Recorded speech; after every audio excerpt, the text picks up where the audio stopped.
예수를 미워했습니다.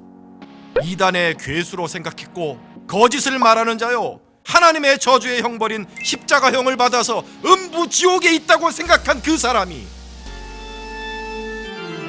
그러나 예수님은 바울을 살려주셨습니다. 바로 이것이, 사도 바울의 마음을 사로잡은 이것이, 달려간다는 것은 복음을 전하는 고난의 길에 참여한다는 것이며, 주님은 따라갈 때 옛날에 대하여 미련을 가진 이들에게 냉정하십니다. 이그노하라는 것입니다. 관심을 두지 말라는 것입니다. 주님은 바울의 과거를 보지 아니하시고 바울의 미래를 보시고 쓰셨습니다.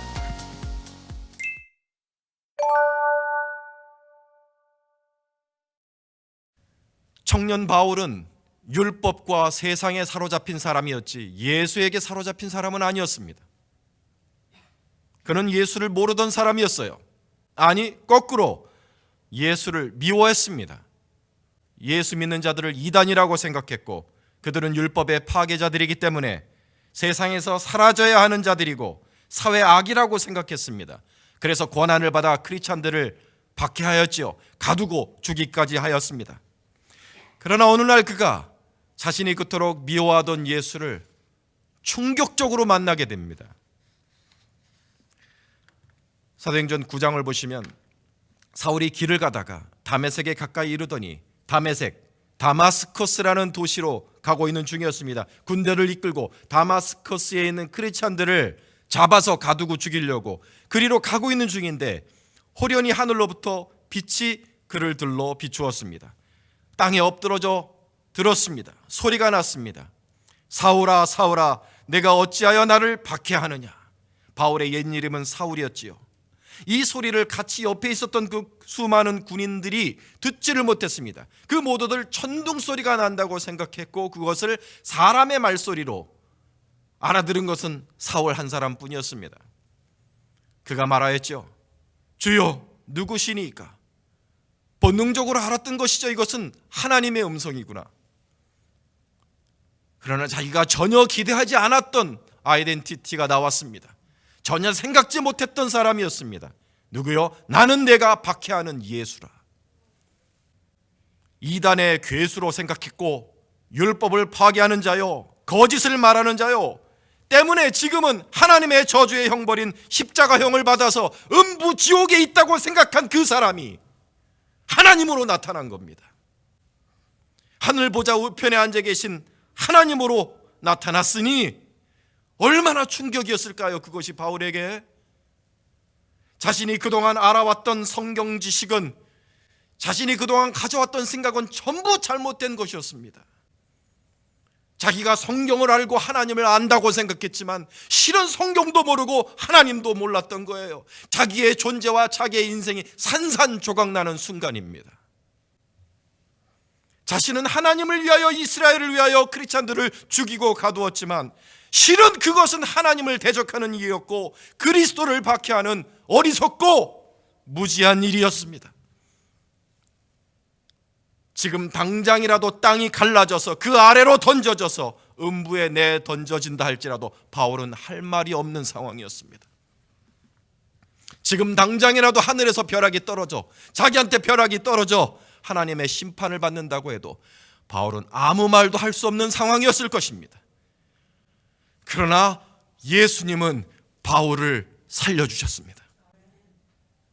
그에게 다정히 다가오셔서 자비를 베푸시고 살려주셨고 세례를 받게 하고 예수를 믿는 자가 되게 하셨습니다. 그날 이후로 바울은 예수에게 사로잡힌 사람이 되었습니다. 그리스도를 위하여 한 일이 전혀 없었고 오히려 그리스도를 대적한 일밖에 없었는데, 그의 인생에 주님은 다가오셔서 은혜로 나를 구원하여 주셨다는 그 사랑에 감복하여서 그는 평생을 예수 그리스도 안에 있는 이 은혜, 값없이 구원하여 주시는 이 은혜를 전하는데 평생을 바친 사람이 된 것입니다. 바울의 마음은 주님이 계시하신 진리로 채워졌고, 그는 특별히 그리스도 예수를 본받고자 하는 마음, 그리스도 예수께서 가신 길을 따라 살고자 하는 마음으로 가득 찼습니다. 특별히 바울의 마음을 사로잡은 것은 그리스도께서 십자가의 고난을 겪으신 후에 영광스러운 부활에 이르셨다는 그 사실이었습니다. 십자가의 고난을 겪고 영광스러운 부활에 이르신 그 주님을 본받고자 하는 마음이 사도 바울의 마음에 가득 찼습니다. 그것이 10절입니다. 내가 그리스도와 그 부활의 권능과 그 고난의 참여함을 알고자 하노라. 영어로 보면 아주 간단합니다. 내가 그리스도를 알고 싶고 부활의 권능을 알고 싶고 그 고난에 참여하고 싶도다. 그리스도가 가신 길을 같이 가고 싶은 마음이 그의 마음을 가득 채웠던 것입니다. 사도 바울의 마음에 가득 찬 것은 바로 이 부활의 비전이었습니다. 다른 말로 말하면 바울은 부활에 참여하기 위하여 인생을 달려간다는 뚜렷한 목적 의식이 있었던 것입니다. 바로 이것이 사도 바울의 마음을 사로잡은 이것이 나는 부활을 향하여 달려간다, 나는 그리스도의 고난에 참여하여 부활의 길로 달려간다는 이 확고한 마음에 사로잡힘이 사도 바울의 인생을 그리스도의 복음을 위하여 헌신된 인생, 아름다운 인생으로 만들어 갔던 것입니다. 여러분, 세상을 즐기며 세상을 사랑하고 싶다면 이러한 바울의 마음을 따라가질 필요는 없습니다. 그냥 세상을 사랑하는 마음, 세상에 사로잡힌 마음으로 살면 됩니다. 그러나 하나님 앞에 쓰임받는 삶, 하나님께 영광이 되는 삶, 그리스도를 위하여 사는 삶을 살고 싶은 분들이 계시다면 오늘 사도 바울의 영혼을 사로잡았던 그것이 내 영혼도 사로잡게 하여 주시옵소서. 이것이 저와 여러분의 기도가 될 수 있기를 축원합니다.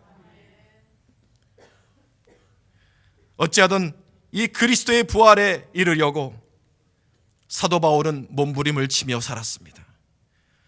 어찌하든 부활에 이루고자 나는 몸부림을 치며 살아가노라라는 이 마음의 자세를 사도 바울은 나는 부활을 향해 달려가노라라는 말로 표현하셨어요. 달려가노라. 나는 어떻게 해서든지 죽은 자 가운데서 부활에 이르려 하노니 내가 이미 얻었다 함도 아니요 온전히 이루었다 함도 아니라 오직 내가 그리스도 예수께 잡힌 바 된 그것을 잡으려고 달려가노라 하셨습니다. 약속은 받았지만 이미 얻은 것이 아닙니다. 온전히 이루어진 것이 아니기 때문에 그것을 얻기 위하여 그것을 잡기 위하여 달려가노라 하셨습니다. 저는 이 말씀을 한 주 내내 묵상하면서 사도 바울께서 이 말씀을 하신 시점과 이 달려가노라 하는 이 단어의 시제가 제 마음을 너무도 갸우뚱하게 만드는 거예요.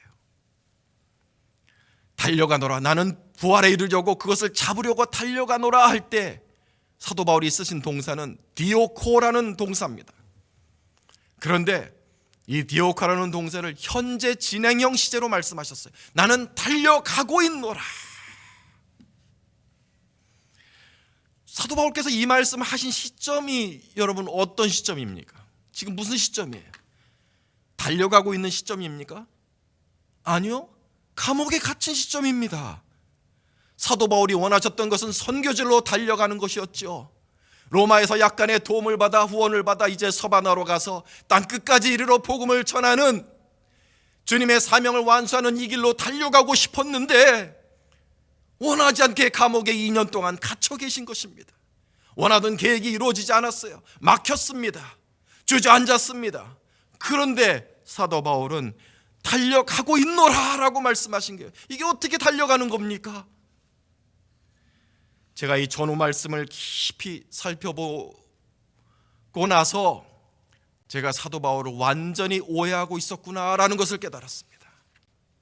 그것은 사도 바울이 생각하신 바, 사도 바울의 영혼 속에 있는 달려간다는 것은, 경주한다는 것은 인생이 막힘도 없이 방해하는 것도 없이 원하고자 하는 일이 모두 잘 이루어지고 몸도 건강하고 전도도 잘 되고 건축도 잘 되고 이런 것이 달려가는 것이 아니라 사도 바울이 말씀하시마 달려간다는 것은 그리스도의 고난에 참여하는 것이, 그의 죽으심을 본받는 것이 달려가는 것을 그렇게 생각하셨다는 것을 깨달았습니다.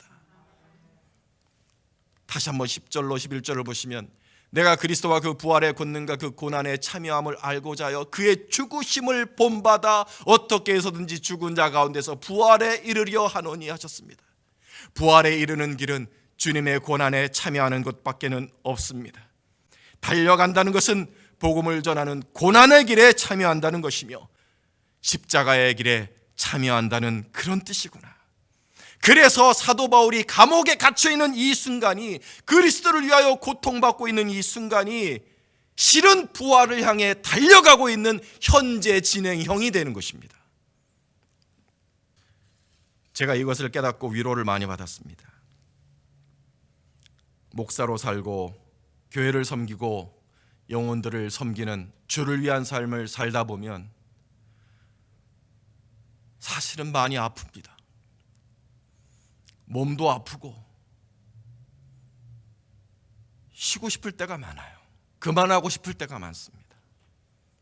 정신적인 스트레스가 너무 많아요. 왜냐하면 모든 것이 잘 되는 건 아니지 않습니까? 사랑하고 섬겼던 이들이 떠나갈 때는 가슴이 찢어집니다. 성도들이 아파 괴로워할 때면 나도 아프고, 분쟁과 다툼이 있으면 그렇게 괴로울 수가 없습니다.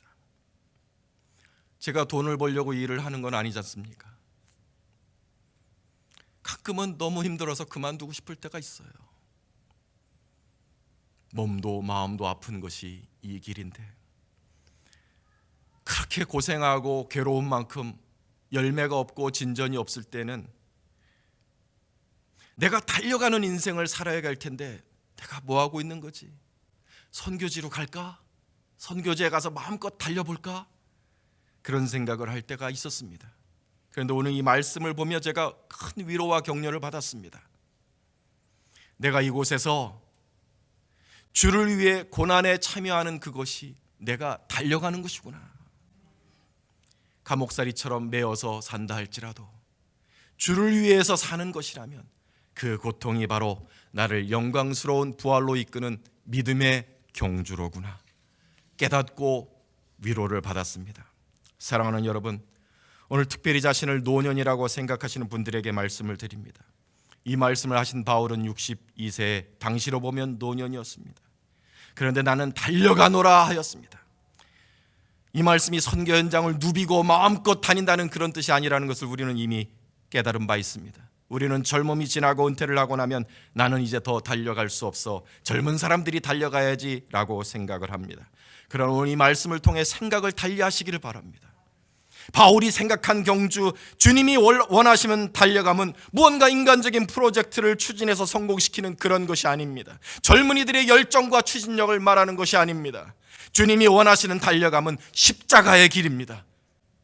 무엇을 하든지 어떤 상황 속에 있든지 그리스도와 그의 복음을 위하여 희생하고 아파하고 내 생명을 내어주는 일이 있다면 나는 70이 넘어서도 80이 넘어서도 나는 표대를 향하여 달려가는 경주자입니다.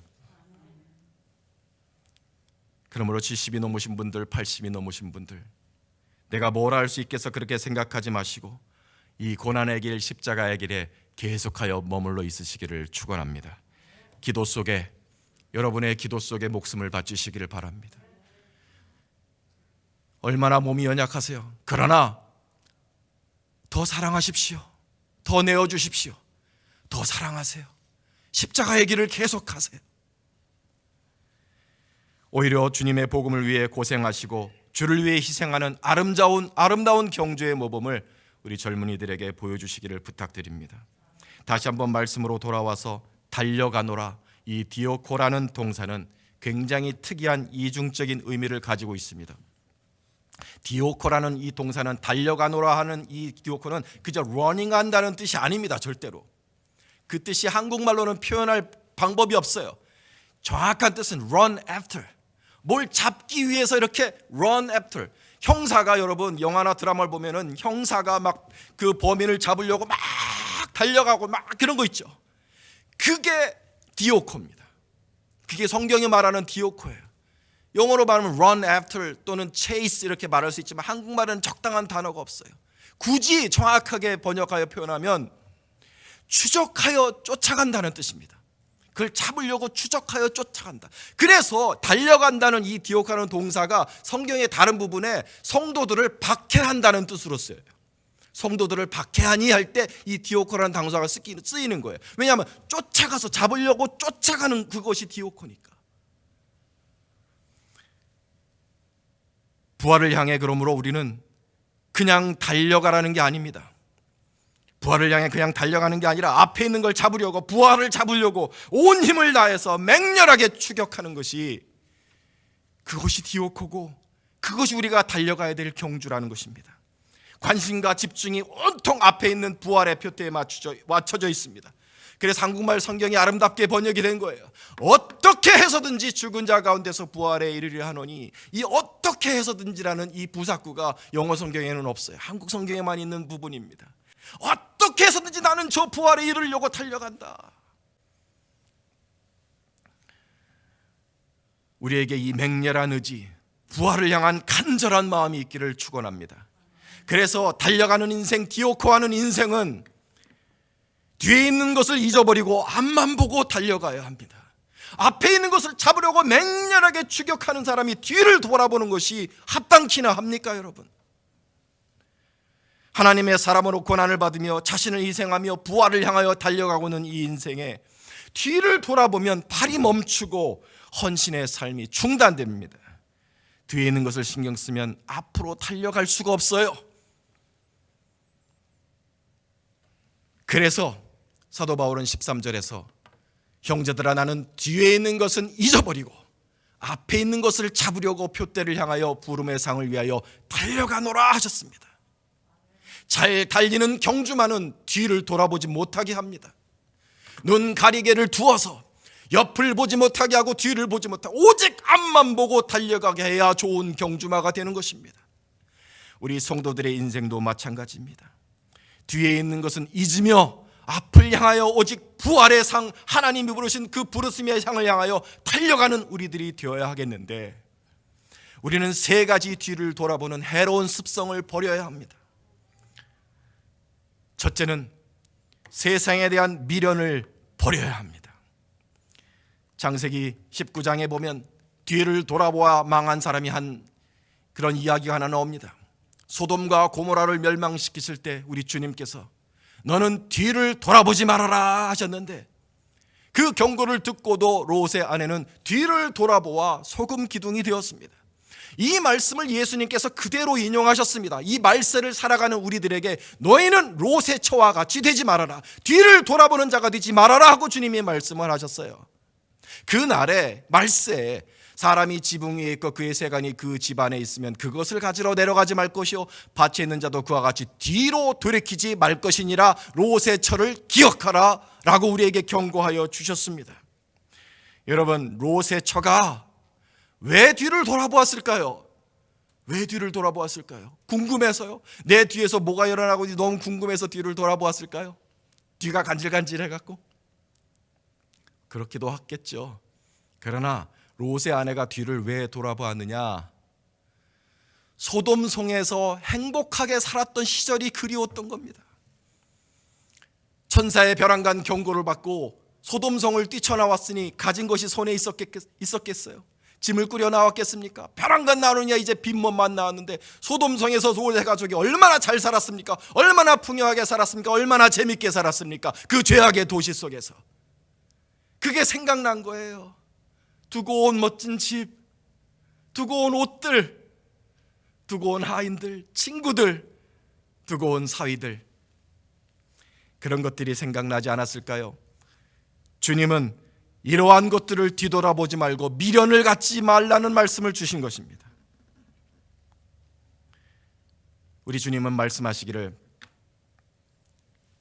나를 따르라 하시니 그가 이르되 나로 먼저 가서 내 아버지를 장사하게 허락하옵소서 하시니 죽은 자들로 자기 죽은 자들을 장사하게 하고 너는 가서 하나님의 나라를 전파하라 하셨습니다. 다른 사람이 이르되 내가 주여 주를 따르겠나이다마는 나로 먼저 내 가족을 작별하게 허락하소서 하시니 손에 쟁기를 잡고 뒤를 돌아보는 자는 하나님의 나라에 합당하지 아니하니라 말씀하셨습니다. 주님은 따라갈 때 어찌 보면 가혹할 정도로 주님은 옛날에 대하여 미련을 가진 이들에게 냉정하십니다. 죽은 아버지를 장사하는 일도 죽은 자들에게 맡겨라. 산 너는 복음을 전하라. 가족에게 굿바이 작별 인사마저 할 필요 없다. 어떻게 보면 인간적으로 너무너무 무정하신 것처럼 보입니다. 그러나 이 말씀이 말씀하시는 것은 무엇이냐?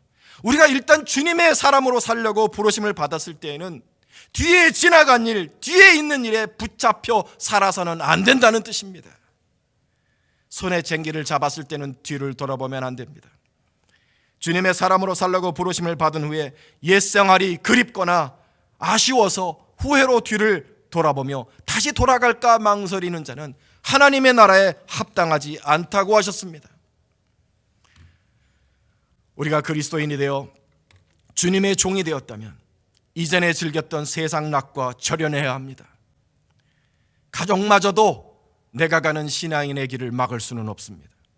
예수 때문에 가정에서 쫓겨나야 한다면 쫓겨나는 겁니다. 가정에 미련을 둘 이유가 없어요. 안락하고 편안하게 지냈겠죠, 물론 가정 안에서. 그러나 그것이 예수 믿는 것을 막는다면 아쉬워할 필요 없습니다. 불신자일 때 결혼하여서 가정을 이룬 여인이 예수를 믿게 되었습니다. 그런데 불신 남편이 반대해요, 신앙을.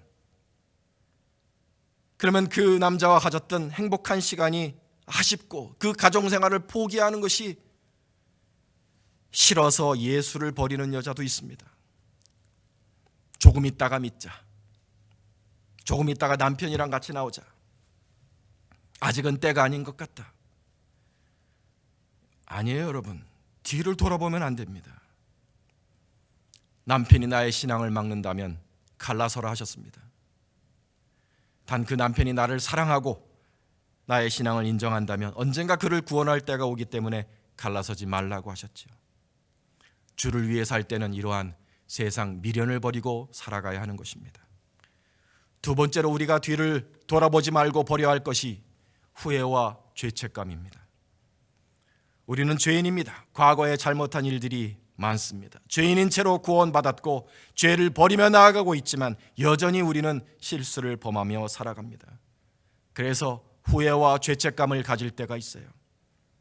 나 같은 게 뭐, 웃는 것도 미안하고 나 같은 게 어떻게 하나님의 일을 할 수 있어 발을 멈추게 합니다.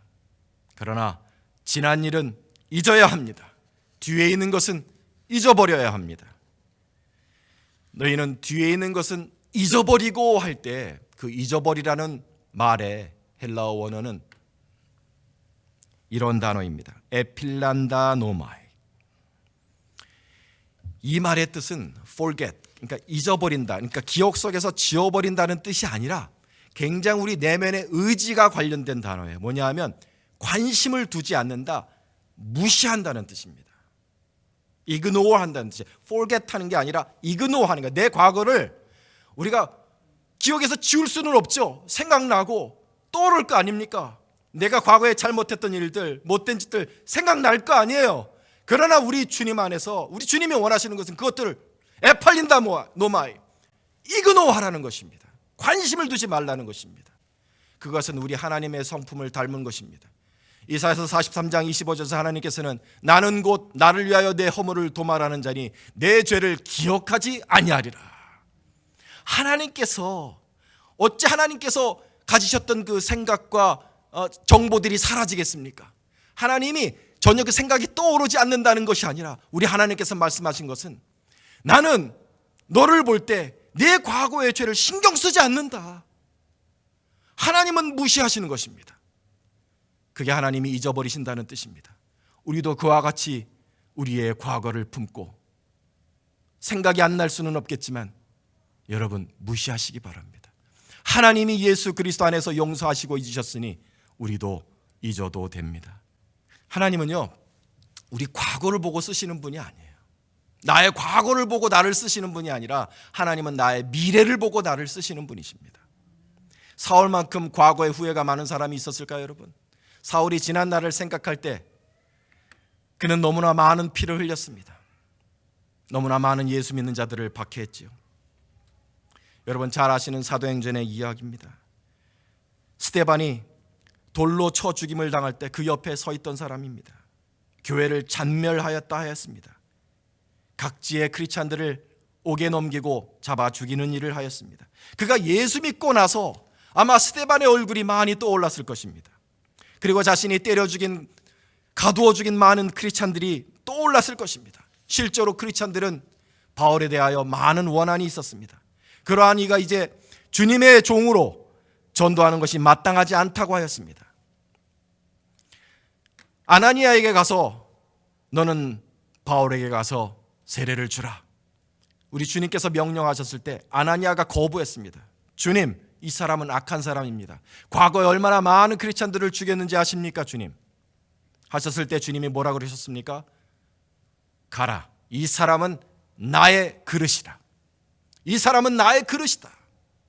내 원수를 하지 않으셨습니다. 이 사람은 나의 그릇이라고 하셨습니다. 주님은 바울의 과거를 보지 아니하시고 바울의 미래를 보시고 쓰셨습니다. 그래서 바울이 당당하게 말하는 것입니다. 나는 지난날에는 예수 믿는 자들을 잡아 죽이려고 달려갔지만 이제는 표대를 향하여 예수를 향하여 달려가노라. 사랑하는 여러분, 분명히 나는 과거에 나쁜 일들을 많이 했습니다. 그러나 내가 저지른 일들을 떠나보내지 않고 붙잡고 있는 것은 하나님의 뜻이 아닙니다. 뻔뻔한 사람이 되라는 뜻은 아닙니다. 그러나 후회만 하고 자기를 정죄하고 스스로를 비난하며 사는 것은 하나님의 뜻이 아닙니다. 지나간 일을 바꿀 수는 없습니다. 후회하고 정죄한다 하여 내 과거가 바뀌는 것도 아닙니다. 스스로 자해를 한다고 하여 하나님이 기뻐하시는 것도 아닙니다. 오히려 내게 남아있는 시간이 하나님께 영광이 되도록 나를 용서하시고 구원하신 은혜 베푸신 예수 그리스도를 위하여 쓰여지는 시간이 되도록 굳게 마음을 먹고 뒤에 있는 일은 잊어버리고 앞으로 달려가는 것이 하나님의 뜻인 줄 믿으시기 바랍니다. 마지막으로 자신에 대한 못난 자신에 대한 실망감이 내 발목을 잡을 때가 있습니다. 이제 와서 내 인생을 돌이켜보니 왜 이렇게밖에 못 살았을까? 왜 이렇게 나는 무능할까? 자기 자신에 대한 실망감이 발목을 잡고 앞으로 나아가지 못하게 할 때가 있어요. 힘을 쫙 빼는 거죠. 못난 놈, 왜 이렇게밖에 못 살았니? 내가 태어날 때는 머리도 좋게 태어났고 부모님의 사랑받고 나도 멋진 미래를 살아갈 줄 알고 살았지만 오늘 와서 내 인생을 돌이켜보니 보잘것없고 초라해요. 근데 그것이 자기 자신에 대한 정죄로 올 때가 있습니다. 내 자신에 대한 실망감으로 올 때가 있어요. 이거밖에 못 사니? 이렇게 무능하니? 아니요. 그러한 나조차도, 무능했던 나조차도 잊어야 합니다. 앞만 보고 달려가야 합니다. 아직은 나에게 남은 시간이 더 길어요. 자책하지 말고 자책하는 그 시간에 무릎을 꿇으시기 바랍니다. 못났다고 스스로 구박하지 말고 지금부터라도 멋진 인생을 사시길 바랍니다. 능력이 부족하다고 신세한탄하지 마시고 능력을 받으시기 바랍니다. 주님은 우리가 열매를 맺고 성공하고 능력 있게 되는 방법을 미리 이미 말씀해 주셨습니다. 기도하면 됩니다. 성령 받으시면 됩니다. 말씀의 인도함을 받으시면 됩니다. 무능력하고 무기력했던 나의 인생이 싫다면 여러분 이 말씀을 보시길 바랍니다. 내게 능력 주시는 자 안에서 내가 모든 것을 할 수 있느니라. 하나님은 능력 주시는 자입니다. 지금까지의 내가 무능력해서 싫었다면 지금이라도 나에게 능력 주시는 하나님과 함께 사시길 바라요. 하나님과 함께 살면 능력을 받습니다. 이것이 뒤의 것은 잊어버리고 앞으로 달려나가는 사람의 자세입니다. 말씀을 맺겠습니다. 사랑하는 여러분, 이 세상에 사라질 것이 아니라 영원하신 그리스도에게 사로잡힌 우리가 될 수 있기를 축원합니다. 그리스도와 함께 부활하는 그것을 표대 삼아 전진해 나가는 저와 여러분 될 수 있기를 축원합니다. 주님을 위해서 내가 받는 고난들, 작은 고생들, 작은 십자가들을 지고 살아가는 오늘 이 평범한 순간이 실은 부활을 향해 달려나가는 경주의 순간이라는 것을 기억하시고 오늘 내가 살아가고 있는 이 작은 섬김의 순간들을 귀중하게 여기시기를 바랍니다. 앞만 보고 달려나가시길 바라요. 지난날의 실수와 후회와 자책감과 모든 죄책감과 부정적인 것들은 잊으시고 앞을 향해 달려나갈 수 있는 우리가 될 수 있기를 축원합니다. 언젠가 이 경주가 끝나는 날이 올 겁니다. 내 생명이, 내 인생의 수명이 다해서 끝나든지, 아니면 우리가 그토록 고대하던 주님이 다시 오셔서 이 경주가 끝나든지, 언젠가 우리 인생 경주가 끝나는 날이 옵니다. 곧 옵니다. 그날에 부르심의 상, 영광의 부활을 주님은 우리에게 주실 것입니다. 경주선 끝에서 영광의 면류관 준비하시고 우리를 기다리시는 주님 품에 안기는 그날까지 앞만 보며 달려갈 수 있는 저와 여러분 될 수 있기를 주님의 이름으로 축원합니다. 기도하겠습니다.